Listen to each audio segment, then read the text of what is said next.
অনেকটা হাস্যকর বক্তব্যই আমার কাছে মনে হলো। কেন মনে হলো?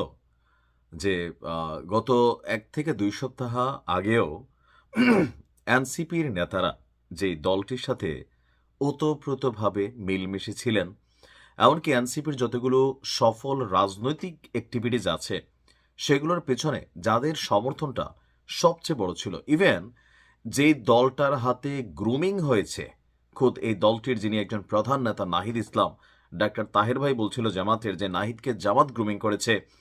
ইভেন জুলাই আগস্ট অভ্যুত্থানে এই সমন্বয়কদের নিরাপত্তা নিশ্চিত থেকে সকল ধরনের ফ্যাসিলিটিস যাদের কাছ থেকে পেয়েছে, সেই জামাত ইসলামকে নিয়ে অনেকটা আওয়ামী লীগের ভাষায় বা বর্তমানে বিএনপি যেইভাবে কথা বলছেন, ঠিক একই ভাষায় এনসিপির নেতা নাহিদ ইসলাম দিয়েছেন এক বক্তব্য। আর এ নিয়ে সোশ্যাল মিডিয়ায় তোলপাড়। শব্দগত একটা পার্থক্য আছে, ইতিহাসে দায়ভার রয়েছে এমন দলের সঙ্গে এনসিপির জোট হওয়ার সম্ভাবনা নেই। এখন ইতিহাসের দায়ভারটা কার? জামাত ইসলামের। ১৯৭১ সালে জামাতের ভূমিকাটা ছিল রাজাকার হিসাবে, এটা তো ভাই লিখিত সত্য।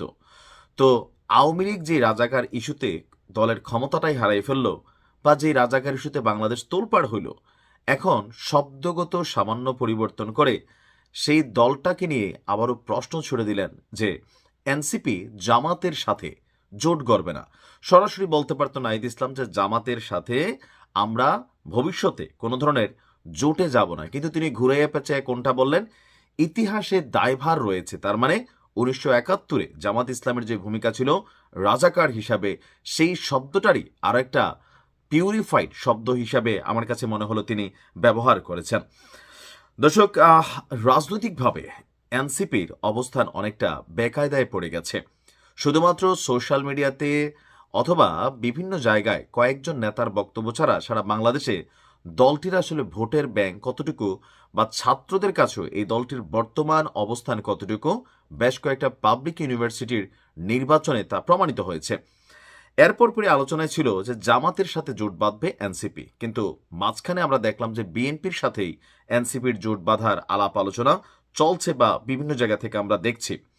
এর মাঝখানে আবার নাসির উদ্দিন পাটোয়ারি বলছেন বিএনপি হচ্ছে লাউ, জামাত হচ্ছে কদু, যেই লাউ সেই কদু, তারা নিজেরাই ক্ষমতা ভাগাভাগি করার পরিকল্পনা করছেন। অর্থাৎ এনসিপির ফুল টিম এই মুহূর্তে জামাত ইসলামকে শক্ত বিরোধী অবস্থানে, এমনকি ঘুরে ফিরে সেই ৭১ ইস্যুতেই কিন্তু আবারও আটকাচ্ছেন।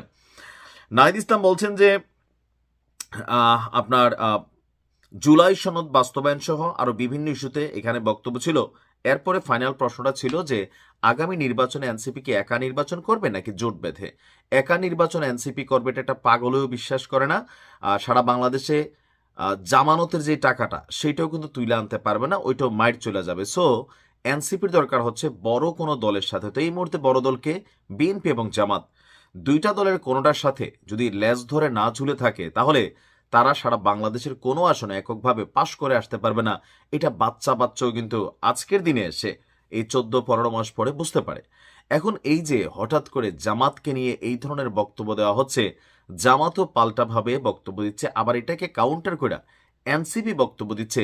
বিষয়টাকে জনগণ কিভাবে দেখছে, বা দলের নেতাকর্মীরা, বিশেষ করে জামাতের নেতাকর্মীরা কিভাবে দেখছেন? যে ঘুরে ফিরে গেল ৩ দিন আগেও জামাতের যিনি আমির আছেন, ডাক্তার শফিক সাহেব, মার্কিন যুক্তরাষ্ট্র গিয়ে তিনি ১৯৭১ না, এর আগে সেই ৪৭ আরো বিভিন্ন প্রেক্ষাপটে জামাতের যত ধরনের ভুল আছে সেই ভুলগুলো নিয়ে তিনি বলছেন জামাত যদি কোনো অন্যায় করে থাকে, যদি কোনো ভুল করে থাকে, তিনি সবার কাছে ক্ষমা প্রার্থনা করেছেন। কিন্তু এর পরপরই আবার সেই ইস্যুতেই ১৯৭১ ইস্যুতে জামাতকে টেকনিক্যালি ওয়ার্ড ব্যবহার করে এই যে ঘায়েল করার চেষ্টা এনসিপি নেতা নাহিদের, আপনি কিভাবে দেখছেন?